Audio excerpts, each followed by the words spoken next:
What's up, everybody? This is John with the ACTION-FLIX podcast with John Jerva. I am your host, John Jerva. That's right. I am back. And let me tell you, wow, this has been a long time coming. All right. So I decided to do an intro to this particular interview that you're going to see on this episode of the ACTION-FLIX with John Jerva because it was done a couple years ago. Okay. Now let me explain. Now, this is with the great, iconic UFC MMA Hall of Famer champion Randy Couture. Now, he did a movie in 2024 called it was called Angels Fallen, Warriors of Peace. And here I go. I even got the posters for you. There you go. He plays Marcus in the movie. Okay. So I interviewed Randy up in his log cabin. He was up in the hills somewhere in some mountain for the movie. And boy, so first of all, I lost the interview. So the hard drive that I had the interview on, kaput. So I was able to get it fixed, and I was able to get that, as there were other interviews also that were lost as well. So I was able to get the hard drive, back, and I was able to get most of what was on it. Some of it was lost, some of it was not. And thankfully, this one was saved. So even though it's a little late, I'm still going to put it out there because I'm interviewing UFC Hall of Famer Randy Couture. We not only talk about that movie, which came out, it's been out for a couple years. It's actually not a bad movie. If you're into low budget indie spectacles where religion meets action, there you go. And he also does Randy Couture things in it. So it's actually, it's a plausible movie. So you could do worse on Saturday night with popcorn, pizza, bear, and some buddies. So we also get to talk about his career, the last days of his career, and of course the Expendables. And we all know that he was part of this wonderful franchise. Now it's taken some hits lately. Of course, everybody hates Expendables 4 except for me. I love Expendables 4. I'm sorry. I make no excuses. Listen, is it a good movie? Probably not, but I still love it. You have Jason Statham and Tony Jaa fighting together. Then you have Jason Statham taking on Iko Uwais. Yes, Megan Fox is in it. I get it. Get over it. Whatever. But we get to talk about that as well. Now, as you can see in this interview, he is, like I said, up in the mountains. Didn't have great Wi-Fi, didn't have great connectivity, so he's kind of like frozen some, but you can still hear him talking, and it does crap out like halfway through the interview, but I was like, you know what? I've edited this thing as much as I could. It's fine as is. It's still me interviewing the great Randy Couture for that film, and as well as his great MMA Hall of Fame career, as well as the Expendables, and working with all those great action stars and everything. So from 2024, that's right, you're even going to see what I'm interviewing. Funny story, you're going to see a different background because when I interviewed him, I was at my other place over the bridge in Panama City. Now I'm in Panama City Beach. So now you've been seeing this background. So now when I put on the interview, you're going to see me sitting in front of my old, my small room in my 1-bedroom apartment that I had in Panama City. I've since upscaled, if you will. Not, I have a few more bedrooms. That's pretty much about it. But so, yeah, that's how old this interview is. But I'm so happy to put it out. I've been wanting to put it out, and I was boy, did I get mad when it got lost, and I didn't think I was going to have it anymore. And I actually found a few other interviews that I'm going to put out. So without further ado, that's right, without further ado, everybody, this is my interview with the man, the myth, the legend, UFC Hall of Fame champion, star of the Expendables, Randy Couture. Enjoy, everybody. Randy, is that you? How are you, man? I'm That's good. I me. can't see you though. Are you? I was hoping I could see you. Well, you ought to be able to see me. Oh, there Video's you turned are. on. I don't stare. Now I see you. How are you doing? Good, man. How are you? I'm good. I hope you remember I talked to you I interviewed you for Final Kill a few years back. Do you remember that? I remember seeing you. Yes. Yeah. So, like I said, I geeked out the first time I talked to you. So, I mean, anytime I get to talk to you, I'm going to geek out because I'm such a fan of yours, man. All good. I appreciate you. So, where are you at? It looks like you're at a log cabin or something. Yeah, I'm at my ranch. I have a small ranch outside of Flagstaff in northern Arizona. It's about a 3.5 hour drive from Vegas. So if I get a free week, I'm usually here at the ranch.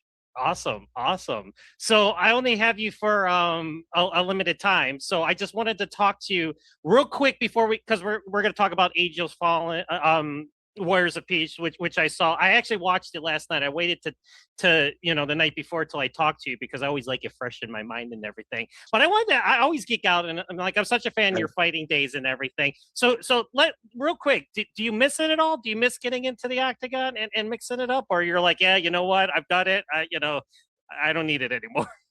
No, I'm happily retired, and I'm glad that I went out on my own terms. Did it because I wanted to. I didn't have a doctor or promoter telling me I shouldn't do it anymore. I feel like I went out at the right time too. Things have gotten very corporate. The uniforms and all the other stuff that's going on in the sport. At least with some of the other promotions. I'm glad I'm where I'm at. Let's just put it that way. Awesome. So, let me ask you this, because I did talk to you a little bit about your fight career the last time I talked to you and everything. And of course, I just have to mix in just a little bit of Expendables because, I'm such a fan of that also. So talk about your last fight. So what was going through your mind, like take us through real quick as fast as you can, like that night and like what it meant to you. Well, I mean, I feel like I had an amazing journey, a 14-year journey. At some point, that journey has to come to an end. I'm 47 years old. 99, I definitely had some issues with some discs in my neck. I had to change the way I did a lot of things and take care of that neck for the rest of my career. And I think it was time. That particular fight, I started having the idea that maybe it was time to walk away about a year before that. And I figured, I was getting ready for the James Toney fight. Every old injury I'd ever had flared up in that camp for no particular reason. And that was the first time I think that internal dialogue started chattering and saying, hey, maybe that's your body telling you it's time to do something else. Right. And I think once you start having that conversation in your head, you need to take it seriously. It might be time to walk away. And I think so many athletes hang on for too long. It's a big part of who we are. It's a big part of your identity. So it's not an easy decision to make. It's not an easy thing to walk away from. I'm happy with the way it went down, but I didn't tell anybody either because I knew it would take on a life of its.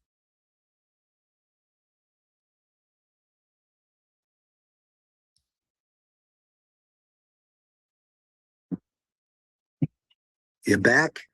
You're back. Yeah, I lost you there for a second. No worries. Okay. Yeah. Yeah. So, Lyoto was a big fight. He's kind of that Rubik's Cube in the sport. A lot of guys couldn't figure out that footwork. It was a lot different than anybody else I fought. The Kyokushin karate guys tend to move their back foot before they move their front foot. It's completely opposite of boxing and Western kickboxing. And so, I only told a couple of people. No one else really knew that's where my head was at, where my heart was at, that it was time to hang it up. Obviously, fighting in front of 55,000 people in Blue Jay Stadium in Toronto, Canada was amazing. And walking out that night, just looking at that arena was incredible. I mean, it was an amazing experience. Obviously, you always want to win and you do your best to put everything in place to put yourself in the best position to win. It just didn't go my way that night, and that's okay. See, and that's what I love about you. You're like, what? It is what it is. I did my best. And as long as you put your heart in, you left it all out on the floor and everything, there's no regrets, right? Nah, can't have them. It's the nature of the sport. You do everything you know how to do to put yourself in the best position to win, but there are no guarantees. So. All right. So, okay, real quick, I got to get my Expendables question there because, like I said, if I every time I talk to you, I got mentioned fighting. And dude, I'm such an Expendables fan. And even with the fourth one, I know a lot of people didn't care for it. I loved it. I love seeing all you guys back. How does it feel to be, Stallone, Statham, Lundgren, and you? You're the only four that have been in all four. How's that? How's that feel? Yeah, I mean, that was amazing. Obviously, spent a lot of time with Dolph over the course of the 4 films.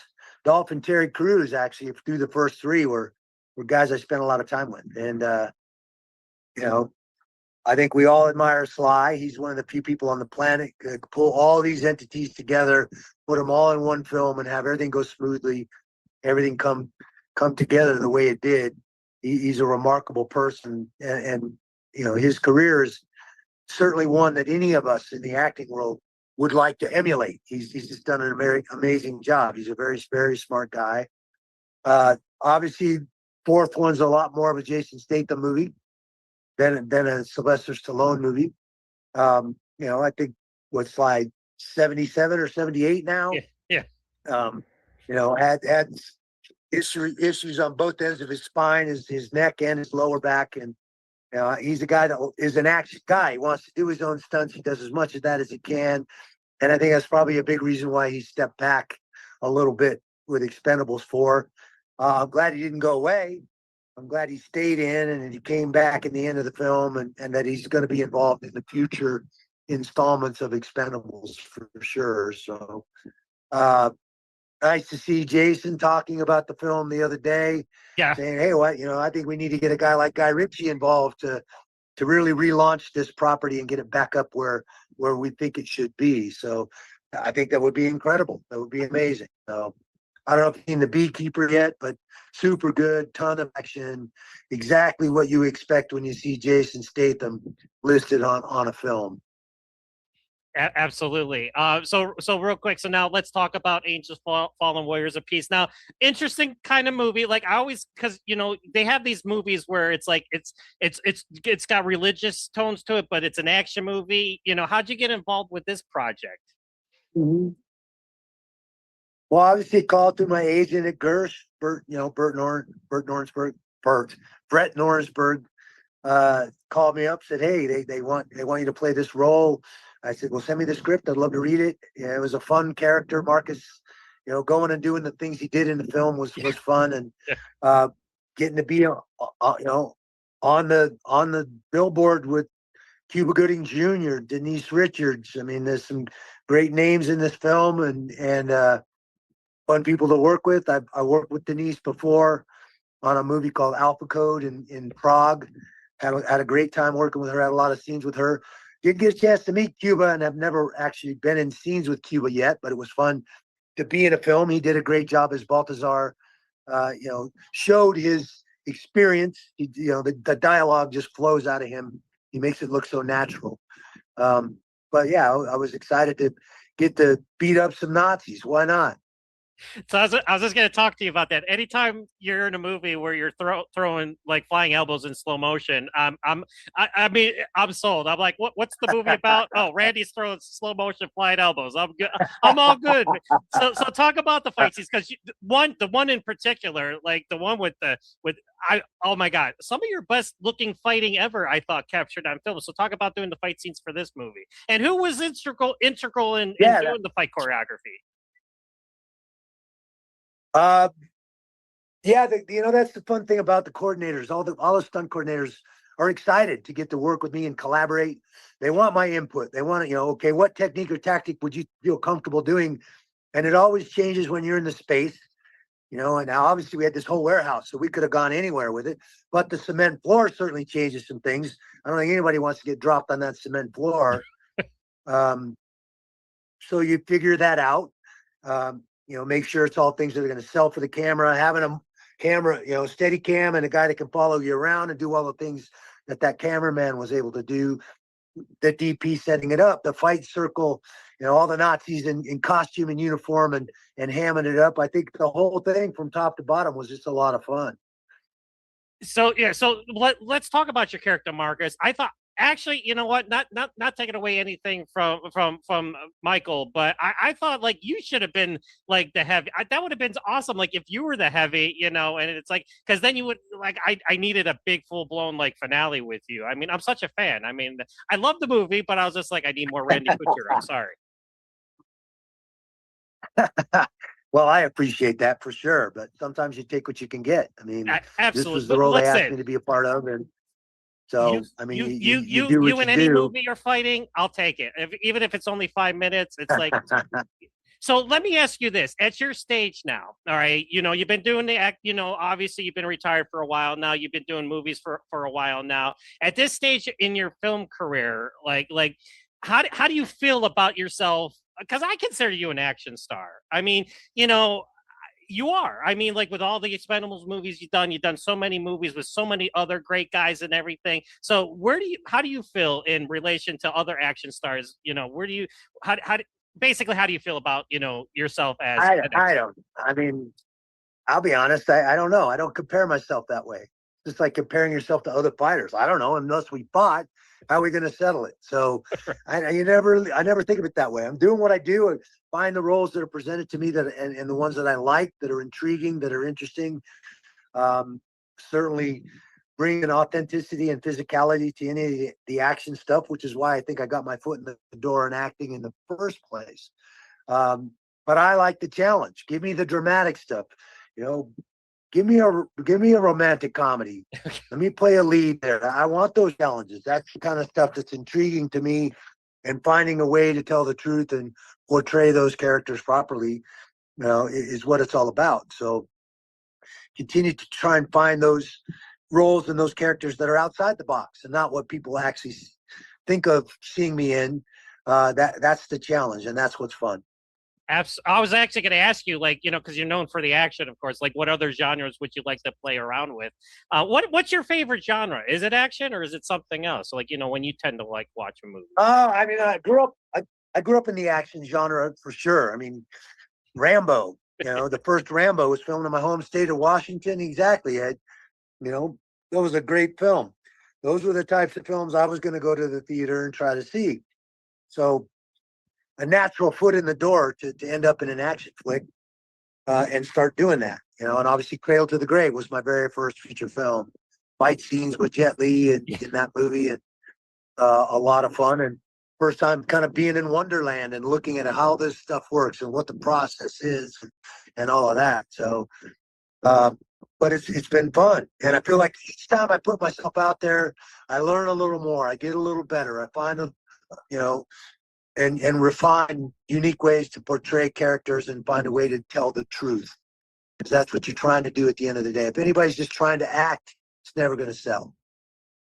So I won't keep you much longer. Like I said, I appreciate you doing this. I'll put your cabin and everything. So fighting career, what is your best moment from your fighting career? Like if you had to pick one moment from your fighting career, my God. Yeah, that would be tough. I mean, I had some amazing fights. That would be tough. I had some amazing fights, and some fights that.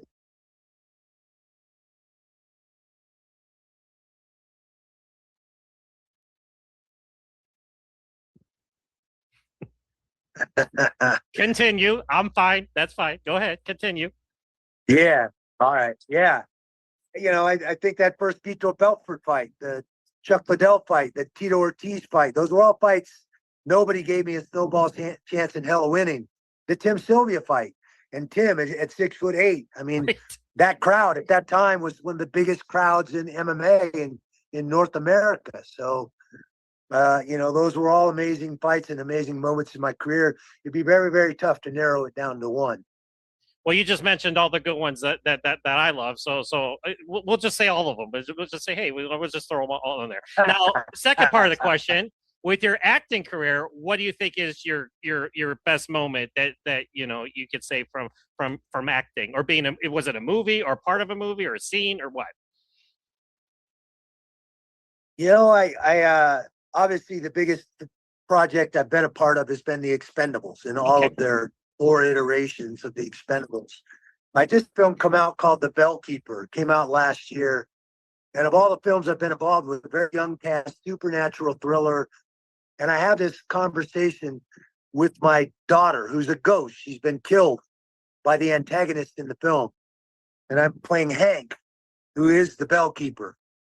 And that was the first time I feel like I got all the way there as far as being emotional in front of a camera. And having an emotional scene and getting all the way there. And that was something that you aspire to as an actor, is to be able to do that on film, be able to shed tears and show real emotion in an imaginary situation.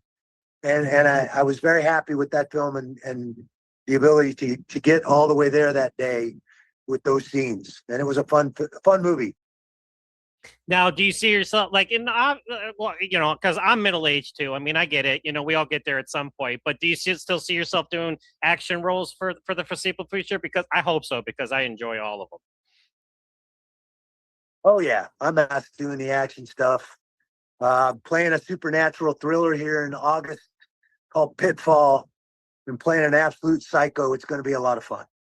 Now, I'm just throwing this out here, okay? And you heard it here. I mean, I don't know if anybody else, maybe somebody else has mentioned this in an interview or something. I'm just saying, spin-off with you and Dolph Lundgren, Gunner and Toll Road. I got the Lethal Weapon Tango and Cash vibes going with that one.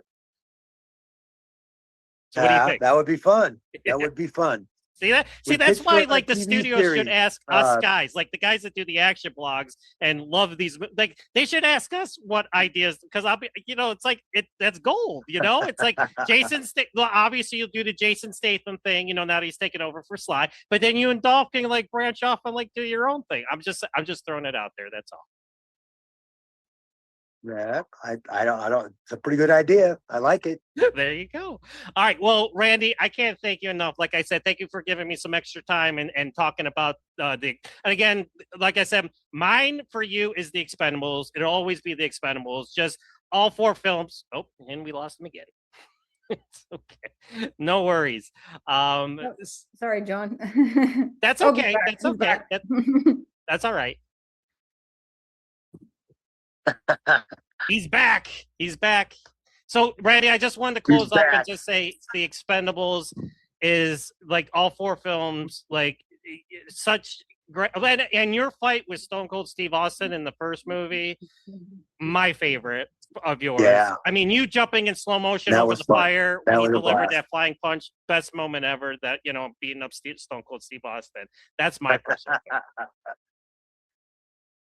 Well, I appreciate that, man. Thanks. That was a fun one. I appreciate you and all the years of the fighting entertainment. I know that was harder than making movies, you know, but you know, all the years of entertainment that you've given me. And I hope I get to talk to you for a third time in the future with something else, because you're phenomenal, sir. And like I said, I geek out every time I talk to you. And I hope you have a great rest of the day and enjoy the weather out there if it's beautiful. So hopefully we get to talk again next time. Okay. You bet, man. Take care. Be well. Appreciate All right. you. You too, sir.